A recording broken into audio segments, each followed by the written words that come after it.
तुम्हाला LPG पण वाचवायचा आहे आणि जास्त मेहनत पण नाही करायची, तर हे कुकरवाले पापड तयार करून पहा. हे खाल्लात तर चव जिभेवर आणि आनंद मनात. कुकरवाले पापड बनवण्यासाठी मी इथे 2 वाट्या तांदूळ घेतले होते. ते 7 ते 8 तास भिजत ठेवून घेऊया. तांदूळ भिजत घालून आपले इकडे 7 ते 8 तास झालेले आहेत आणि इकडे आपले तांदूळ देखील छान असे भिजले गेले आहेत. इकडे आपल्याला पाण्याचं प्रमाण किती घ्यायचं आहे ते मी तुम्हाला सांगते. 2 वाट्या तांदळांसाठी 10 वाट्या पाणी घेऊया. इकडे आपलं कुकरमध्ये पाणी घेऊन झालेलं आहे. आता आपण ते गरम करण्यासाठी ठेवूया. पाणी गरम व्हायला सुरुवात झाली, त्यामध्ये 1 चमचा जिरं, 1 चमचा ओवा, चवीपुरतं मीठ, 1 चमचा पापडखार आणि 1 चमचा खाण्याचा सोडा घालूया. आता हे सर्व साहित्य आपण उकळवून घेऊया. इकडे सर्व साहित्य आपले छान असे उकळले गेलेले आहेत. आता आपण त्यामध्ये हे भिजत घातलेले तांदूळ घालूया. पुन्हा एकदा आपण एक उकळी काढून घेऊया.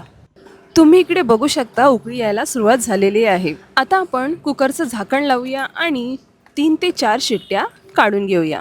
इकडे आपल्या 3 ते 4 शिट्ट्या झालेल्या आहेत आणि कुकर देखील थंड झालेला आहे. आता आपण त्यामध्ये अर्धी वाटी हिरव्या मिरचीची पेस्ट आणि थोडी चिरलेली कोथिंबीर घालूया.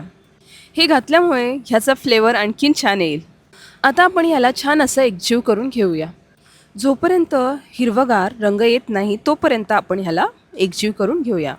हे तयार केलेलं बॅटर आपण पूर्णपणे थंड करून घेऊया. ह्यामुळे हा बॅटर घट्टसर होईल आणि पापड बनवायला सुद्धा सोपं जाईल. पापड बनवण्यासाठी मी इकडे प्लॅस्टिक पिशवीचा वापर केलेला आहे. त्यावर आपण थोडं तेल घालूया आणि सगळीकडे स्प्रेड करून घेऊया. आता या पिशवीवर आपण एक पळी हे बॅटर ओतून घेऊया. नंतर त्यावर पुन्हा तेल लावलेली पिशवी ठेवूया. हे झाल्यावर त्यावर आपण ताट ठेवूया आणि हलक्या हाताने प्रेस करून घेऊया. तुम्ही इकडे बघू शकता अगदी सोप्या पद्धतीमध्ये हे पापड इकडे तयार झालेलं आहे. आता मी तुम्हाला इकडे दुसऱ्यांदा देखील करून दाखवते. सेम प्रोसेस आपल्याला इकडे फॉलो करायची आहे. हलक्या हाताने प्रेस करून घ्यायचं आहे. आपले इकडे पापड थोडं जाडसर आहे म्हणून थोडं स्प्रेड करून घेऊया, जेणेकरून थोडं पातळ होईल. कुठलीही लाटण्याची मेहनत न करता मस्त असे आपले इकडे पापड वळले जातात. तयार केलेले पापड आपण 2 दिवस कडकडीत उन्हामध्ये सुकवून घेऊया. तुम्ही इकडे बघू शकता हे पापड मस्त असे सुकले गेले आहेत.